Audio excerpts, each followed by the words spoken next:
അയ്യാടായി അബദ്ധം പറ്റി. Back pack എവിടെയെങ്കിലും വെച്ച് കയറണമായിരുന്നു. ഹലോ കൂട്ടുകാരെ, ക്യാമ്പിംഗ് മല്ലാണ് ഞാനിപ്പോൾ നിൽക്കുന്നത്.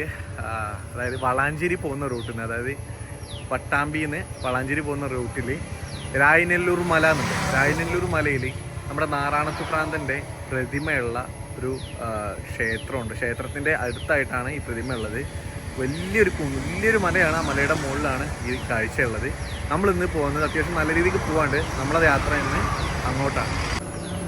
ഗൈസ്, അപ്പോൾ നമ്മുടെ കൂടെ നമ്മുടെ ഒരു സുഹൃത്തും ഫോളോവറും ഉണ്ട്. ആളെ പരിചയപ്പെടാം, വാ. നാണം കുടുങ്ങി. പേര് പറയൂ. അഫ്സൽ ബ്രോ. ശരിക്കും വീട് എവിടെ? കരിങ്കല്ലത്താണിക്കാരനാണ്. അപ്പോൾ അദ്ദേഹം കുറേ നമ്മളെ മെസ്സേജ് അയക്കുന്നു. നമ്മളെ സുഹൃത്താണ്, നേരിട്ട് കാണുന്നുണ്ടായിരുന്നു. ഒപ്പം ഈ മല കയറുക എന്നുള്ളതാണ് നമ്മുടെ മെയിൻ പരിപാടി. കയറില്ലേ? പോയേക്കല്ലേ? എന്താണെന്നറിയില്ല. ടൈം ഏകദേശം വൈകുന്നേരം ആയിട്ടുണ്ട്. അപ്പോൾ അതിൻ്റേതായ ബുദ്ധിമുട്ടുകൾ ഉണ്ടാവും. നമ്മൾ നേരെ പോയിട്ട് നമുക്ക് കാര്യം നോക്കാം. സമ്മതിക്കില്ല. ആ, സംസാരിച്ചു നോക്കാം അല്ലേ? 5 മണി കഴിഞ്ഞാൽ കയറാൻ സമ്മതിക്കില്ല. ബോർഡ് വെച്ചിട്ടുണ്ട്.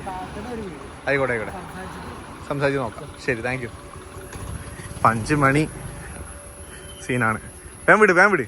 നമ്മളിത് ഇതാ കവാടം. ഈ മലയാണ് നമുക്ക് കയറി പോകണ്ട കേട്ടോ.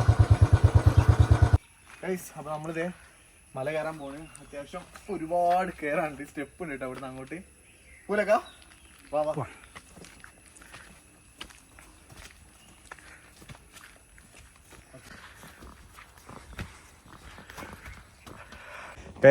അത്യാവശ്യം നല്ലപോലെ കയറ്റണ്ടേ. ഞാൻ ബാക്ക് പാക്ക് കൂടി ഇട്ടിട്ടാണ് കയറുന്നത്. എൻ്റെ പൊന്നു കേസ് എളുപ്പമില്ല. എൻ്റെ അമ്മോ,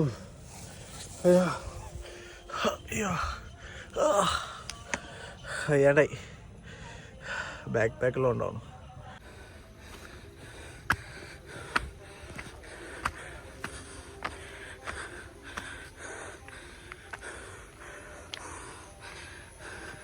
കൂട്ടുകാരെ ഫൈനലി എത്തി.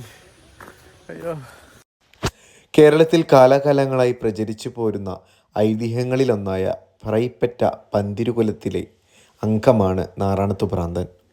കേവലം ഒരു ഭ്രാന്തൻ എന്നതിലുപരി ഒരു അവതാരമായാണ് അദ്ദേഹത്തെ സങ്കല്പിച്ചു പോരുന്നത്. പാലക്കാട് ജില്ലയിലെ ചെത്തല്ലൂരിൽ അത്തിപ്പറ്റ കുന്നിനടുത്തുള്ള നാരായണമംഗലത്താണ് അദ്ദേഹം വളർന്നു എന്ന് കരുതപ്പെടുന്നത്. പിന്നീട് പഠനത്തിനായി പട്ടാമ്പി രായനെല്ലൂർ തിരുവേഗപ്പുറ ഇല്ലത്ത് വന്നു.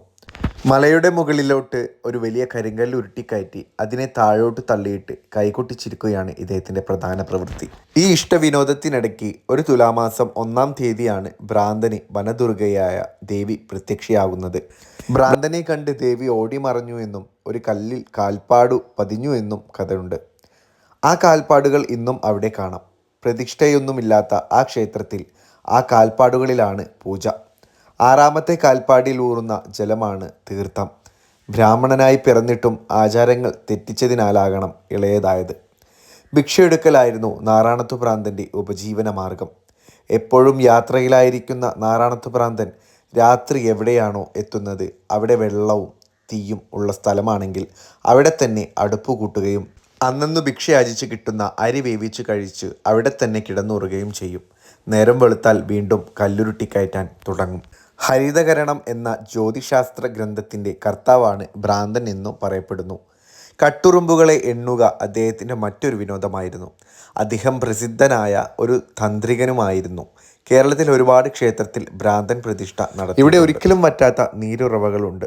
ഭ്രാന്തൻ പ്രതിഷ്ഠിച്ച അമ്പലവും ചങ്ങലക്കിട്ട കാഞ്ഞിരമരത്തിലെ പൊട്ടാത്ത ചങ്ങലയും ഇവിടെ കാണാം. ഭ്രാന്തന് ദുർഗാദേവിയുടെ ദർശനം ലഭിച്ച ദിവസം ഇന്ന് രായനെല്ലൂർ മലകയറ്റ ദിവസമായി ആചരിച്ചു വരുന്നു. നമ്മുടെ നാറാണത്ത് ഭ്രാന്തൻ്റെ മലയിലെ വിശേഷങ്ങൾ ഇവിടെ അവസാനിക്കുന്നു. അടുത്ത അടിപൊളി സ്ഥലങ്ങളുമായിട്ട് വീണ്ടും ഞാൻ വരുന്നതായിരിക്കും. ബൈ.